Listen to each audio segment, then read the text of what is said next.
My bad. Hold on 1 minute. Medallion. Before your time, you young pucks, y'all out here listening to the fucking Lil Uzi or fucking that cross dresser. What's that skinny one? Anyway, hey, listen, it's done. And I did the video yesterday, but the audio was all fucked up, so I had to have to do it again. But right now, August the 22nd, it is 9:13 a.m. Eastern Standard Time. I'm TstreeT Controversy. This is TstreeT Controversy Live, the owner and editor-in-chief and creator of FightView360.com. We're going to the fight. We covered our first top rank event, Crawford versus Diaz. What was that, May the 20th? So we have to get to this one. And also, what I've noticed is you need a voice of reason when it comes to this fight. Because why? You have the race baiters. This is a very racially marketed fight among boxing media members, mostly YouTubers who have large reach, who have large influence, bigger than mine. Now, my influence is pretty large. Also, if you look at the fact that I'm looked at as like the outcast, I guess, because even though I'm black, I'm looked at as being like the coon because I don't ride with black fighters because they're just black. That's just not how, you know, this shit should be done. That's not how this shit should be done. You know, so when you come here, I'm going to tell that shit like it is. I have no allegiances to nobody. My narrative for this channel has never been on that racial shit. But what happens is the people above me, they be on that shit. So therefore, when people hear me do videos about Lomachenko, Golovkin, Sergey Kovalev, if I talk about them in a good light or in not the same light that those other media members do, then they look like, oh, you a coon. You always putting down black fighters. It's like, no, realistically, they sucking dick. And the reason why they're doing that is because they have to do that because that's their fan base. So if they've been clowning Lomachenko and saying Rigondeaux's been better than him for all this long time, then they have to keep doing that. Now, me, it's a 50-50 fight to me. You know why? Because Rigondeaux's good. He has that movement, very accurate puncher. So the weight is all going to be determined by the power and the ability to cut off the ring of Lomachenko, which we know he can do. But truth be told, I know people don't want to hear it. And in this point in time, what I'm learning is my job is to report to you to the news. I'm not supposed to pick fights. I mean, I'm not supposed to pick sides anymore. I can say who should win or why they should win, judging off of past fights. But I can't be like, yo, I want him to win. But in this case, yo, I think Rigondeaux can do it. However, here's how I think the fight would go. If Lomachenko would win, it would go the distance, and it would probably be a close, controversial fight due to multiple knockdowns because Rigondeaux has been on the canvas multiple times in his career. So if he was to lose, I don't think he would be outboxed, outschooled. I think he would lose a close fight where knockdowns off of him getting too overzealous would play an effect. I think this is a fight that will go the distance. It would be the sweet science. Hardcore fans need this. And truth be told, put that racial shit aside. Give the fucking man, Bob Arum, some credit. He's doing some big things over in ESPN. And I wish that the year that Al Heyman, because slowly, you know, I'm not going to say slowly. Right now, Al Heyman is on his way to being promoter of the year. If you really look at the fights he's been putting together. But when you look at what Arum's doing on ESPN that Bob Arum should have been doing, damn, my phone is blowing up. When you look at what Bob Arum is doing, you know, on ESPN, you had to think that he went to ESPN and said, listen, I know Al Heyman may have fucked it up by giving y'all fucking Landy Lara versus Jan Zavek with these empty-ass seats on a rainy-ass day. But we're not going to come over here and do that same shit. We're going to give you quality fights. Also, we beefing with HBO because HBO don't have the budget to put on the fights we want to put on to pay our fighters. So we got to put Gilberto Ramirez on pay-per-view. So if you look at the run that they're having, you know, and I understand how it looks. You know, you don't want to give the man. Bob Arum's been robbing fighters for years. Why would Andre Ward side with Bob Arum? He should side with Heyman. No! It's like this. We are getting good fights. The promoters understand, or they're finally starting to understand that the pay-per-view model is dying with the whole streaming and everything. Boxing politics are at the forefront of things as far as fans and media. We get more information than we ever have in the last year, 2, 3, 4, 5 years with social media. Remember back in the day where you had to like watch the HBO post-fight, you know, shit after the fights to get the information. Then you wouldn't get no more information. I'm talking about before the internet age. You know, remember before social media, it used to be the forums, you know, where people used to get their information. And you had to rely on what you read in magazines and hope that whoever owned the magazine wasn't in cahoots with a promoter to only show fighters in a good light. But now, it's hard to really rob fighters and for promoters and fighters to duck each other. It's hard in the social media age because why? Somebody going to tweet some shit.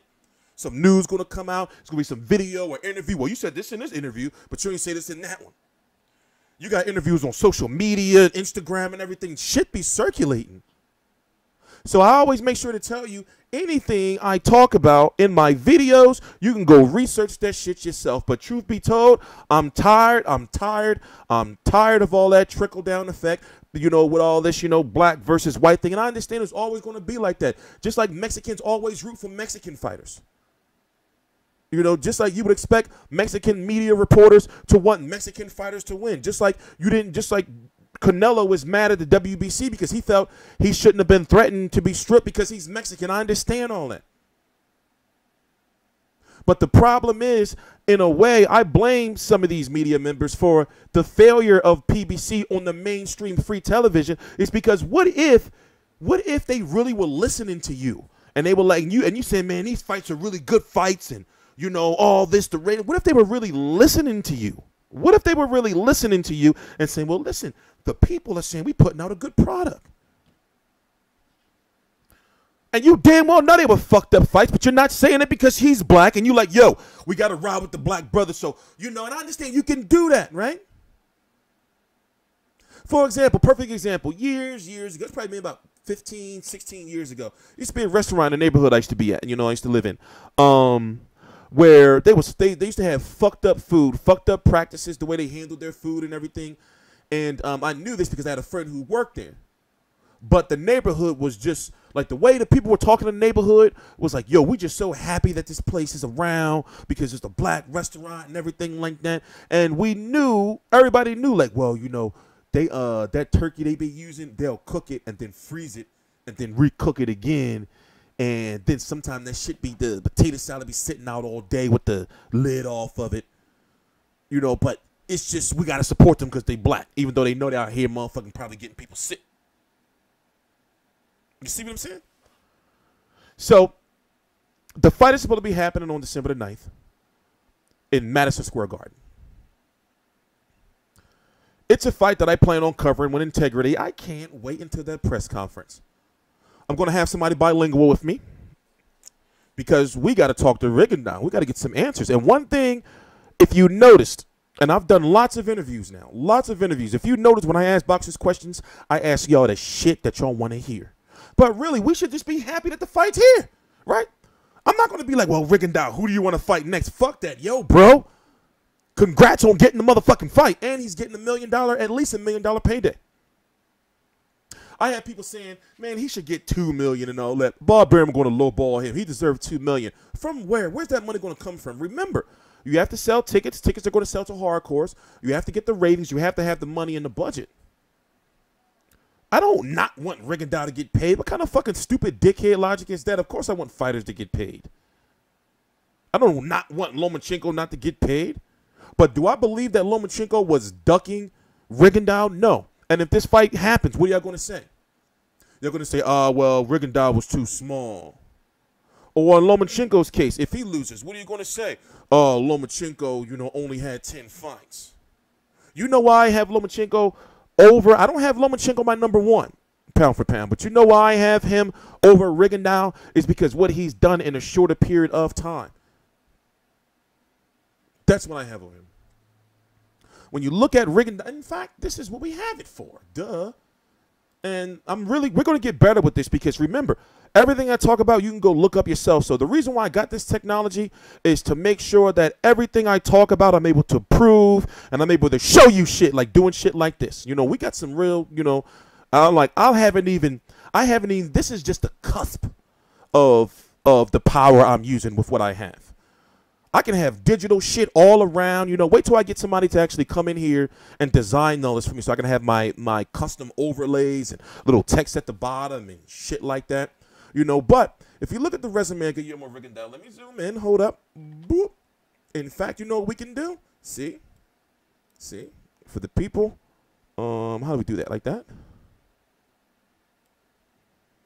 Put me down there. So we're going to do it this way, and then we're going to zoom in, and then we're going to hit that. So let's take a look, right? 17-0 with 11 KOs, 5'4". The most he's ever weighed was about 124 pounds, if I'm correct. That was the beginning of his career, 125, right? Now, let's look at his latest activity. Now, BoxRec already has it on here, but remember, for those who follow like BoxRec, you know, I go here for like the statistical weights and shit. But when they say fights are official, you never should go by them, because they'll put some shit up and say it's official, but then take it down, you know, and then put it back up when it really is announced. So it all depends on how you look at it. Now, if he doesn't fight Lomachenko next, right, he's going to have to fight Moises Flores for that title again, in a fight where no networks are likely going to pick that up, and he's not going to make any money. How much did he make for this fight? What was it about? What was it about? 200,000 or so. You know, I'm going to make sure I pull up. Well, I can't. It's not a live chat. I thought it was a live chat. I'm going to make sure I pull up his salary before we end this. Jazz the Dickens broke his jaw. Dran Francisco Hasashi Yamagasa broke his jaw. He was down multiple times by this guy. You see right here, Rigondeaux down twice in the 7th round. This guy used to be Luk Nong Yang Sang Toy of the Koki Gym, I believe. Saad Luk Nong Yang Toy of the Koki Gym. Yeah, so these Thai fighters, when they changed their gyms, they changed this, and they changed their names. You know, so he's this guy now. I don't even know how to pronounce this, and it took me a long time to learn how to pronounce this shit when he fought him. And I covered the fight, by the way. What was I doing? Back. And when you look at the Joseph Abeko fight, this was the fight that HBO was so pissed off about.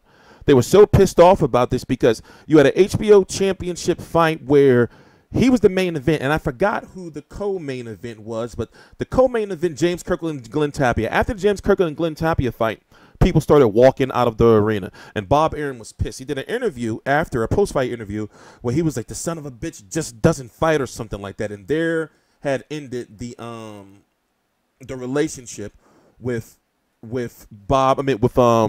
Rigondeaux on HBO. When he fought this guy, this was the opening to, if I'm correct, was this a Donaire fight? Was this a Donaire fight? Or was it Zhu Shiming? Was it Zhu Shiming who was headlining this card? But it may say he was the main event, but he wasn't. You know, because I covered that fight. He wasn't the main event. You know, and then he goes on to sign with Rock Nation. Has these 3 fights, but if you really look at it, go look at Lomachenko. 9-1 with 7 KOs, right? Right now we're looking at the resumes. If you don't know the reason why he fought Miguel Mariaga, he fought Miguel Mariaga because Miguel Mariaga was the backup to Orlando Salido. It was supposed to be Orlando Salido, but Orlando Salido turned down a career high payday of $750,000 according to Top Rank. People say, man, Top Rank lying. Why would they lie about that? They can get sued. He fought Jason Sosa, former WBA champion. Second fight at 130 pounds. So you can kind of say there was a unification in a way. So Sosa took that fight, and I believe he had to take. He took that fight. He dropped his belt, took that fight, because he would have had to fight Jezreel Corrales, if I'm correct, and made like less money. He fought Nicholas Walters. You know, scored him, and Nicholas Walters was loved by a lot of fans. You know, I thought Nicholas Walters was going to go out there and try to Salido him. You know, he beat Nicholas Walters. Roman Rocky Martinez, who was just recently rumored to fight Tank Davis, but not. I covered these 3 fights. I forgot what these fights meant. One of these was a mandatory, but if you still look, this was like, you know, he still got Gary Russell, Orlando Salido. So if you look what he's done in, what, 4 years now, less than 4 years. that's why I have him, and he's done it in 2 different weight divisions. That's why I have him, you know, over Rigondeaux right now. And it's because of, you know, not just inactivity of Rigondeaux, but the quality of opposition, you know. So I don't know, man, but I understand that that's going to ruffle some people's feathers. But if you really look at it, yo, Rigondeaux needs this fight. You know, he needs this fight. You know, he needs that money, or who's he going to fight? Who's he going to fight? So, Rigondeaux has all but confirmed that the fight is done. You know, but it's pretty much looking like it's going to happen. Bob Arum commented and said, I believe this was after the Crawford fight. I forgot where I read it. I probably read it on Boxing Scene, where he was saying that you know, yes, they've been talking to Rock Nation, and you know, December the 9th is the date. Rigondeaux has the contract, you know, and he's not bitching about being lowballed or anything. He must be happy with the deal, you know. And as you can see, like, look, it's you know, like, this is all shit he's retweeting. This is all shit he's, you know, so it's done, you know. And he wouldn't be tweeting about all this shit saying it's done if it's not. And he was really upset about this. He was really upset about this. Now, when it comes to pound for pound, everybody's pound for pound is different. Everybody's pound for pound is different. I look at my pound for pound like this, right? And I'm not going to give you my pound for pound rankings, so don't even ask. I look at pound for pound like this. I feel that you should be pound for pound how do you fare in the divisions above yours and below yours? It's different with heavyweights, I understand. But if you move, for example, in Rigondeaux's case, right? If you look at if you add the accomplishments of the fighter, and do you feel that Rigondeaux would be able to dominate, or if not dominate, do really well, and probably beat, if not beat all the guys at the division below him and above him? Then I feel you should be up there pound for pound. In this case, going off of Teddy Atlas's list, and what I've noticed is this. This is no disrespect to Teddy Atlas. This is no disrespect to Dan Rayfield. This is no disrespect to those guys that work for Yahoo, CBS Sports, Ring TV.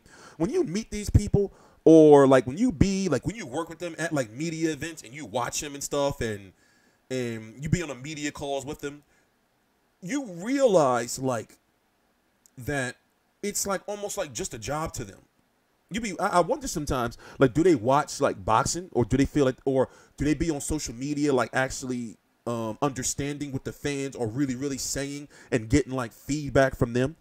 Because some of the stuff they be, you know, coming up with or everything, it's just like, yo, like, you're casual like a little bit, you know. But just my personal opinion, though. Just my personal opinion, you know. So I didn't want this to be no whole 30-40 minute video, but I'm very happy the fight is happening. I can't wait for the press conference to be announced. I'm actually writing, and we're going to have a nice written piece about this, and we're going to make sure that we cover this fight, this historic fight, 2 Olympic gold medalists, the way that it should be covered. I'm TstreeT Controversy. This is TstreeT Controversy Live. I cover every single major fight live. All the links to my social media are right down below in the description box. Please subscribe.